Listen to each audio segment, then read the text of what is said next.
How's it going, YouTube? How's it going, Man United fans?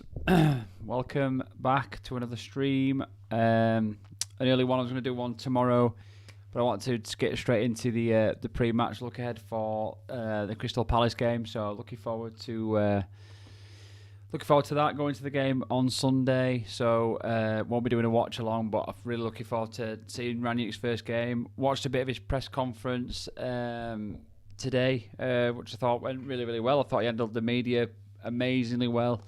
So really sort of like keen on seeing how Rangnick does, and it was quite an honest interview. Sort of spoke about the team, spoke about his impact on the team. Obviously spoke honestly that, obviously they had a game yesterday against Arsenal, high-powered game, high-intensity game. Players are really just going to recoup for half a day, and then look to obviously take a little bit of training, and then maybe do a little bit of a training session on Saturday. But again, spoke quite honestly about that. I think in that respect, and we'll talk a little bit about the lineup. Got a bit of a lineup up, and I'll be honest, I really don't know what he's going to go with. I could have picked a formation that I would want to see, but it'd be nothing, no doubt, to the formation that we'll see from Rangnick, because it's understanding his view on the players in the team. And he was quite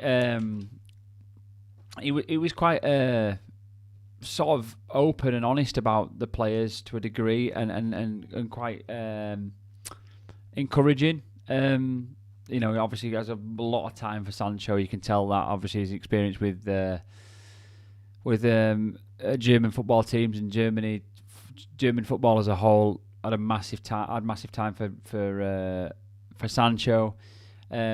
Obviously, I think he mentioned today that he was that interested that much that there was an opportunity for Sancho to come to Leipzig, or he was trying to get Sancho to Leipzig when he was 17, 18, 19, something along those lines. So yeah, as a massive time for Sancho. So Sancho's definitely going to be like his go-to player, and his player that he's going to try and get a lot out of in this spell that Rangnick's going to have.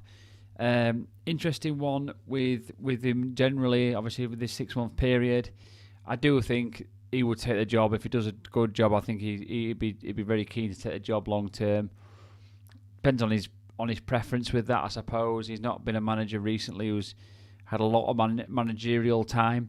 A lot of his time in football has been through sort of director roles and technical advisory roles. So, is he going to be wanting to take a managerial role long term? And then plus, after his tenure in the 2 years, is it going to be something that he'll be looking to pass on to somebody who's got a similar ethic to him? So has he got a coach already in mind? There was talk of his assistant coming with him in this interim period, Konetka. Would someone like Konetka be a ready-made candidate to take over from him, or Nagelsmann, or Julian Nagelsmann, or someone like that, to take over the responsibility of what he will leave behind? I suppose we will just see, and we just need to obviously judge it on the next 6 months. This season for us, in terms of the title race, is gone. We know the top four is a massive thing for United now, and the season starts almost from this Arsenal game now. You could argue maybe from the Chelsea game, but definitely starts now. And we'll look at the fixtures that United have got left, or have got coming up, at least over the next sort of couple of months, the next few fixtures, because I think that's really, really important to have a look at that. And we've got a massive opportunity to pretty much get W's all the way through December, January, and maybe into February as well. I think we've really got to look at getting a bit of a run going now, and getting a bit of consistency, which will build confidence in that team, that squad. If they get confident, I think Rangnick knows that'll build that Old Trafford fear again. So 100% need to get winning, and I think he's like I say, he spoke very confidently, and he speaks. When he speaks with confidence, he's not speaking to sort of elude the media or try and get round questions. He's just answering it honestly, and if you answer it with confidence and experience, half the time you just bat the questions away, which he did. I thought it was brilliant. So yeah, overall, I thought his conference went really, really well. There was a little bit of humour in there, which we're used to seeing. Now we're German coaches. was odd. It was very familiar to us all, wasn't it? I think it was very similar to the Klopp and to the to Tuchel's sort of type of humour and that character and that personality that we're used to seeing in the Premier League in these interviews. And I think well, it was funny when he sort of said, "Oh, do you get will you get a bonus for will you get a bonus for God, I forgot his name. Oh God. Oh, Mbappe, and Haaland. Sorry. Yeah, so we you get a bonus for them, and he was rifling through it and saying he'd get 10 million here and 10 million there, and yeah, it was funny. I appreciated his humour. I thought it was quite good and quite refreshing, really, rather than seeing a coach squirm and give very blunt, straight answers, because they're not confident at speaking in front of people. Obviously, Rangnick's educated, very educated man, very eloquent, speaks very eloquently about things, and I think he'll do brilliantly in that regard. I think that is such a big part of being a football manager in this country, that you have to deal with the media appropriately. So hopefully he'll do that and do that well, and then we could we'll see from there. So yeah, good interview from Rangnick. Ultimately, I thought it was a very, very healthy interview from him. So just in terms of Crystal Palace on Sunday, predictions, really, I'm expecting us to kick on from where we were at Arsenal. I think he's got to pick quite an attacking team. I think we've got to be confident that we've got to take the game to Palace. From the Chelsea game, I thought Carrick set up okay. He set up expecting to get a draw out of the game. Got a draw out of the game. Went to Arsenal, went a little bit more attacking, hoping to win the game. He got a win out of the game, so that's positive. That's ticking the box for Carrick again. And we've got to go to Palace and dominate the game. And Rangnick said in his press conference, control the game. The game could have gone either way. It could have been 3-3, it could have been 4-3, it could have been 4-2, it could have been 3-1. It could have just gone in all sorts of directions. And what United need to do, and what they've been brilliant at doing over the years, is controlling the game, commanding the game, and taking ownership of the game. That's where your likes of your Scholeses and your Carricks, when they were playing, were regarded and hailed in such high esteem, because they were players who could control a tempo. Arsenal, Thierry Henry mentioned last night that Arsenal went 1-0 up and they didn't know how to control that lead. They didn't know how to hold that lead. What they struggled to do then is then command the play and dictate it, try and find a second, but equally not rush it in certain patterns. You're up 1-0. You don't need to rush the play. You can control the game and kill it out in certain phases. So that's what United need to do now. They need to control the game, get used to having possession, steadily working teams out, moving it quickly when it needs to be moved quickly, slowing it down when it needs to be moved and it needs to be slowed down. And we haven't got that midfielder at the moment to do that. They're very rare to find, I suppose. Thiago at Liverpool is a good example of that tempo type player that we currently miss. However, we have got to go attacking. We have got to come out there and try and play. The reason we concede when we're scoring and it ends up being a high scoring game is because of that tempo and because of that control. And hopefully, as I say, Rangnick, he identified that yesterday, and he said, yeah, it was the same with the Atalanta game when we came back and won 3-2. It's great for the fans. It is. It's brilliant. Last minute, get a goal. Wow, the euphoria you feel as a fan. I want to come away from that game and go, that was such a clinical and methodical display. We've come away 1-2-0, stranglehold on the game, killed it off and won and took the 3 points. That's what we now need to start seeing from these types of games against Palace and the teams below mid-table. Hopefully we'll see that. I think we're getting somewhere with some sort of level of form, some level of consistency. We seem to be sort of dragging it back ever so slightly. And hopefully Rangnick will say some smart things this weekend and get us playing well on Sunday afternoon. So Crystal Palace's recent games, if we just look at their form, not to dwell too much on Crystal Palace too much, but just to give us a flavour and an idea kind of where they're at, and an expectancy for United to again get control and to hit home here a little bit. This is what we're looking at in terms of their recent games. So drew 1-1 with Newcastle, which is an awful result considering where the Newcastle are at now. Guaranteed almost that they're going to be going down pretty much unless that form drastically turns around after January transfer window.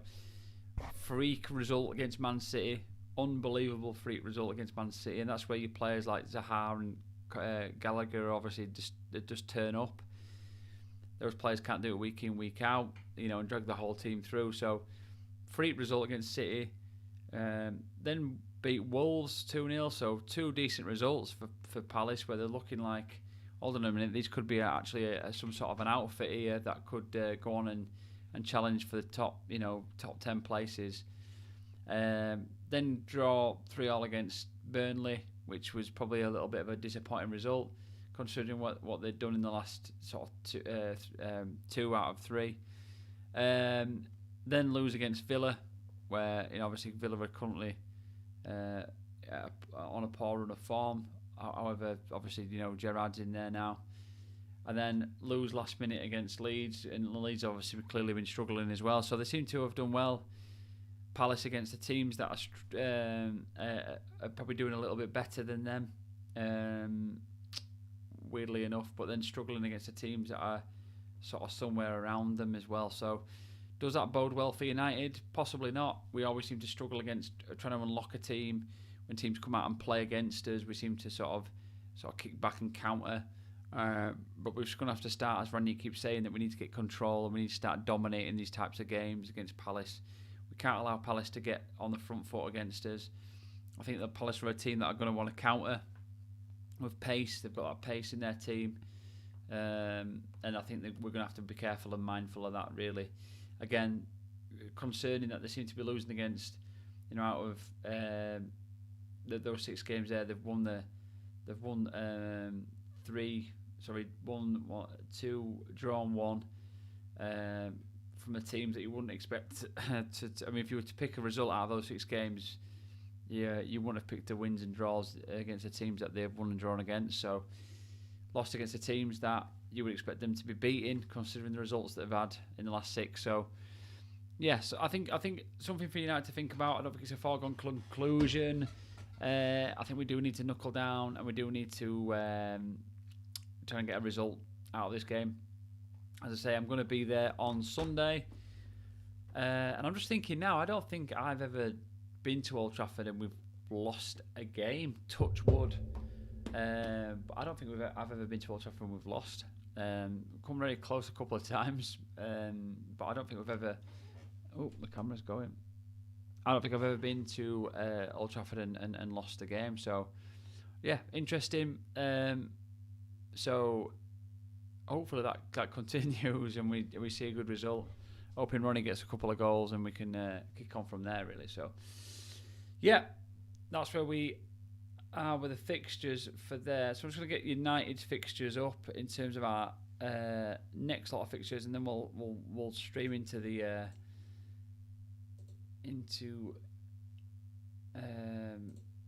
formation where I think, what I think he might play. Obviously we don't know what's going to happen this weekend and what he's seen in recent games, so we could play a completely different style. But I think that'd be very, very brave of Rangnick in his first game, considering he's had 2 days to, not even 2 days to sort of get ready for it.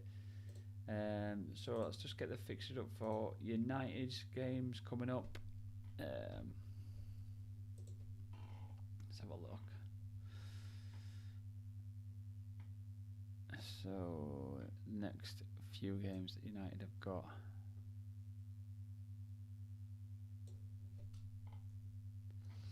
So I'll look at this now then. So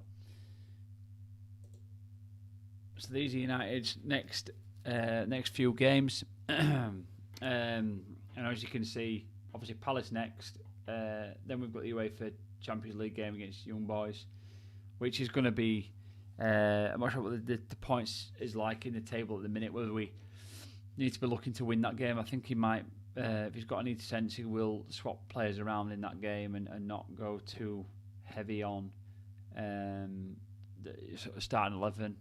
Ronaldo probably want to play because he'll want goals in the Champions League, but obviously he's going to got to be realistic. But after following that, then only a few days later, we've got Norwich on Saturday at 5:30 away from home, which is a must-win game. Then we've got Brentford, which Brentford have been a bit of a thorn of it in everyone's side this season. I think they've been, had a good run of form. I think Ivan Toney's had a good start to the season. I think they're quite capable of causing most teams a bit of an upset with their energy and the fact that it's their first season as well in the Premier League. So first season back in the Premier League. So I think for them it's you're on that kind of first season energy as well when you're playing brand new teams, especially when United come to your home ground. You want to put a performance on, so that could be a little bit tough. Then we've got Brighton back at home on the 18th. Again, Brighton are a good footballing side, and Brighton have caused some problems for us in the past. But again, it's a must win. So in the next sort of 3 Premier League games, Norwich, Brentford, Brighton, you've got to be looking to take full maximum points from those 3 games if you want to do something in the league. And you never know with the games the other teams have got. We could be right back in the race, not in the race to the title so much, but at least causing some grief to the top 4 if we start put a performance in. Then we've got Newcastle away on Boxing Day, which is a good game for Boxing Day if you like your Boxing Day games. Newcastle away, which I think, to be quite honest, I'm looking forward to actually. That should be a good game, and I think we know. It's funny that we've seen Newcastle already sort of like twice on before the Christmas break or the New Year. It's an odd one to see, but getting Newcastle again. Obviously, we had Newcastle. This Ronaldo's first game, was it the second game of the season? And Ronaldo bagged a couple there. I think we've got to win that again. We've got to knuckle down a little bit this time. Hopefully, by that time we've gained a little bit of form. We kick on and we do the same again. So hopefully that continues. Then we've got Burnley again. We've got to just kick on and get a result out of that. Then we've got Wolves, who are always a bit of a pain in our backside. Wolves always a bit of a stalemate when we play Wolves. And then we've got Aston Villa. Not to mention the next couple of games, which I think I know Leeds is shortly after that. So in those next few games across December and January, I don't really see where we're looking to drop points in those games. Maybe the Wolves game's a draw. Maybe Brentford could be a little bit of a pain in the backside. But other than that, I think you've got to be looking to take maximum points from Norwich, from Brighton, from Newcastle, from Burnley, from Villa playing poorly. Villa are obviously turning things around. That'll be probably a tough game. Wolves will always be a tough game because they're high energy. They're quite a fit team. They're quite solid. But you've got to be looking to take maximum points there out of those games. So, looking for full W's on these games. And as I say, maybe a draw or 2 in there if things get a little bit sticky. But if we can build up a bit of form in the next 3, beat Palace, that means we're coming off the back of 2 wins going into the Norwich game. You'd like to think that we'd beat Norwich quite comfortably. Then we're coming off the back of 3 wins going into Brentford, and we should hopefully then start rolling teams over a little bit, and that's what we need to start doing, having that confidence going into games that we're going to do that from the get go. So that's United's fixtures. That's United's fixtures there for the next few games, pretty much across December and into Jan. So yeah, just have a quick little look at the formation. So formation-wise, this is what we are looking at. So this is where I think we will be at. I'm not 100% confident with this. I think where I am confident is Ronaldo and Sancho and Bruno. I'm not confident too much with McTominay and Fred. I think McTominay will get found out a little bit, and I'd like to think he'd play Van der Beek in that position with Fred, but I'm not sure. I like to think that he'd go with Dalot and Telles again. I thought they had a really solid game against Arsenal yesterday. Really, really solid, and it's given... if Ollie would have been there and Carrick had still been there, I think it would have really given those boys an headache to have picked Wan-Bissaka and Shaw going forward. Obviously, Shaw when he's on form, he's our best left back. He's one of the best left backs in the country, but he'd really hit some sour form. I think Wan-Bissaka hasn't shown enough going forward, and I think he really needed to sort of kick on. And I think, to be honest, Dano's done nothing wrong, and I think he needs to. He needs to sort his game out going forward, and I really think Dalot deserves a shout. So hopefully we'll see De Gea we'll definitely see De Gea in goal. He was unreal again. Other than this clowning around with his injury, he still pulled off some decent saves in that game, and he's still a solid keeper. So and has had an unbelievable season so far this season. So De Gea in goal, Maguire, Lindelof, who I thought played solid again yesterday. I thought Maguire was good. There's a lot of grief as Maguire, but let's take his hats off to him yesterday. He was good yesterday. He was good the day before. He's been good previously to that when he's knuckled in and he's had players trying and pressing in front of him. So again, he came back. I thought Bailly did nothing wrong. And personally, I felt Bailly deserved a start really after his game against Chelsea, but Maguire's come in, he did nothing wrong, he was solid and fair play. Telles, again, like I say, was brilliant. I was giving Lindelof and Maguire probably 7s. I was giving Dalot and Telles 7s as well. Maybe Telles for me maybe an 8. I thought he did very, very well at occasions where things could have gone the other way if he hadn't dealt with it properly, and he was under pressure a few times, and he dealt with the situation very, very well. So for me, Telles gets a 7 or 8. McTominay I thought was poor yesterday, and I think he's been poor for weeks on end. I think his tempo isn't good enough. He plays with the same energy every week, whether it's Chelsea, Arsenal, a Champions League final, an FA Cup final, a friendly. He's just playing the same tempo at the minute, and I just don't understand it.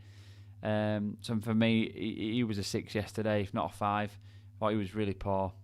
Fred, technically, dreadful, but I thought he had a good game in terms of what he's there to do, which was to break up the play, be a nuisance. But then when he was passing, it was just bloody awful. But then he started understanding, look, I win the ball, I give it to Ronaldo. I win the ball, I give it to Bruno. I win the ball, I give it to Sancho. That is what he is there to do. Not dilly-dallying, not playing stupid no-look passes or long passes. Win the ball, give. So for me, Fred got a solid 7. I think he was good yesterday. It would have been an 8 if it wouldn't have been for the fact that half the time he got himself into trouble, as opposed to him winning and breaking up the trouble and passing it on to somebody else. But for me, he got a solid 7 yesterday. Bruno, I thought Bruno had a better game. Obviously, he scored a goal. Overall, other than the goal, was his performance deserving of anything better than a 7? Probably not. And I still feel like he's miles away from where he was. Maybe because of the introduction with Ronaldo, really, he's held him back. But I think he's fitting into that role. I don't think Bruno really was the man, was it, that we needed. I don't think he wanted to be the man. He stepped up to that plate. He got us to a Europa League final.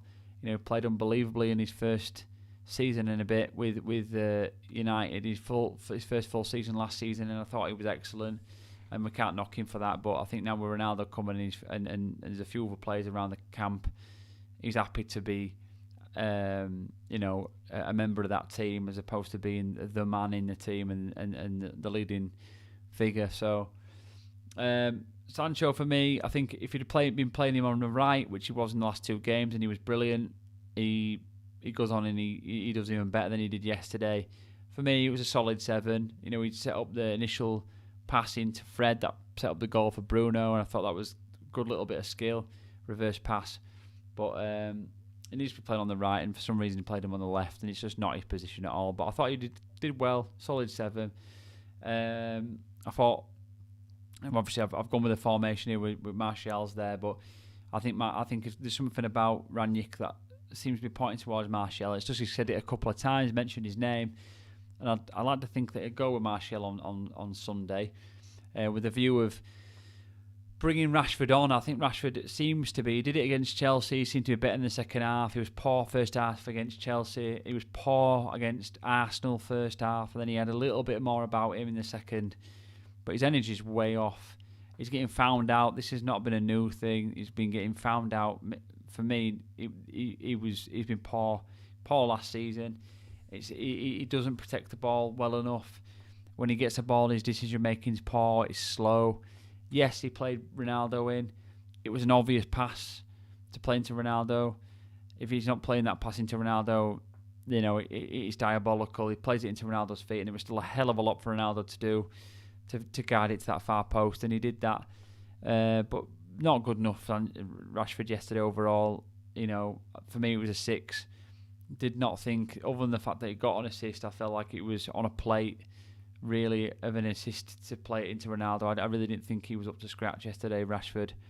And I think he's getting found out. I think there was some commentary yesterday after the game that Ali was saying he was disappointed in him. He's a big fan of his, but he's just been very, very poor of late. And I don't disagree. I think he has. I think Rashford's time as a United player is coming under question. Really do feel like he'll change that up and he'll go Martial. Could we see a Van der Beek in there and play with a kind of midfield dynamism where we haven't got wingers, wing forwards, but we've got like this kind of like midfield interchangeable thing going on, similar to how City play, I suppose. It's more like you'd play like a Grealish on the left. Grealish I want to see as a wing forward with pace. He's more technically gifted, or a Bruno, Bernardo Silva. Not wing forwards, but they play wide, right and left. So could play Van der Beek there instead of Martial or Rashford. Maybe so. I think he's got time for Van der Beek as well as Rangnick, so we'll see that. And then obviously the big man. Unbelievable yesterday. Again, clinical. Seemed sharper. Got the ball a few more times from slightly deeper in the opponent's half. Beating a couple of players. Was more potent. Was more hungry. Was sharper on the ball. Looked a little fitter. I know he's unbelievably fit, but he just looked sharper in the game. Towards the back end of the game for Ronaldo seemed to be getting on top of him a little bit. I think the minutes we're starting to tell, and I think when you've been playing in Serie A for a few seasons and then you've been playing in tail-end matches in the Liga, and you realise that every game in the Premier League is a tough competitive game. When it gets to 60, 70, 75, 80 minutes, especially at 70 to 80 minutes, your body, no matter how fit you are when you're that old, it's going to tell. And I think yesterday he was ready for coming off, and he came off, I think, by his own admission, to be quite honest. I think overall that'll be the formation that we'll probably see, with some variation to that. I can't see him playing McTominay. I think he'll go with something else in that midfield. Will he go with Dalot and Telles? I think if Shaw's not fit, he'll definitely go with Telles, but he might go back with Wan-Bissaka if Dalot's not 100%. I think bearing in mind that Rangnick is going to listen to a lot of these coaches. He said that in his press conference today, that he's going to retain a lot of his coaches. He wanted to keep Carrick. He said he had a word with Carrick. Obviously, big hats off to Carrick. I posted something on Twitter thanking Carrick as well. And what an unbelievable servant and a player he's been, and man he's been for this club and stuff. Really humble. Did his job right up until the end. Put a brave face on to take us through three of the toughest games we've seen recently in our as United fans. To see one of your best pals you've been playing with and coaching with get the sack, and then have to take us into a crunch game against Villarreal, and a tough game against Chelsea. They were now flying high, and then Arsenal, and to come away with 2 wins and a draw out of those games is. Hats off to the chap. Really took us through and some tough games and got some results, and fair play. So can't ask for any more than that really from Carrick, and just what a player he was for Man United. Excellent. So, really thankful for his time, and I understand his decision to move on. Really, obviously said he wanted some family time. He's been playing and then straight into coaching, and he's never had any time to mull over what he wants to do after football or spend any time with his family. So completely understand it and get it, and hopefully we see him back in the club at some stage, whether he's a fan or in some sort of coaching capacity. Because I genuinely feel as if there is a place for Carrick somewhere within the club. So yeah, we'll see. In terms of Rangnick, obviously, like I say, he's going to be trusting these coaches now to give him an honest assessment of where these players are at. And I think as much as Rangnick is in, we're obviously a Rangnick team for a good few weeks, if not months, and until we get some clarification on where these players are at. Training is going to be tough. It's coming into it's probably the toughest period it could come into with Christmas coming up, as fixtures will be on and off constantly. We haven't got into the FA Cup games yet, which will be another competition that he's have to contend with, which United will want to win. I think, considering where we're currently at in the league and potentially where we're going to be at with the Champions League, I think barring a decent draw, I don't think we're going to go much beyond the last 16 if we're realistic with our current form. And if we do, it's going to be tough throughout. So yeah, big things happening for the club, and refreshing to see somebody with confidence and experience coming in and talking eloquently about what he wants to do and have some idea, rather than it be a slinging match with the media or have some issue with players. So no, very excited to see him perform, the team perform under Rangnick. Intrigued to see how he'll do on Sunday, albeit I don't think we can judge him on Sunday so much as the previous coaching staff and the players really still. So a number of weeks yet to get under his belt, but yeah, definitely a bit of a turn in the tide. Don't really want to get into the 6 months, 2 years consultancy thing. That is what it is. I'm sure things will change and transpire if we do well with him this season. I'm sure. So yeah, appreciate if you've been watching. Going to leave that there. Just wanted to do a quick half an hour on the game. As I say, I'm going to be there Sunday, so I'm not doing a watch along on Sunday. So I'm going to watch it. Yeah, we're going to be at Old Trafford. Can't wait. And yeah, so if you've been watching, if you do watch this back, don't forget to like, subscribe, share, comment, all the usual stuff. Yeah, and I'll see you in the next one, guys, which will hopefully be a reaction to Sunday's performance. Which will be Sunday afternoon, hopefully, if I can get back and do one in a decent time. So cheers, guys. Thank you very much. Catch you in the next one. Bye.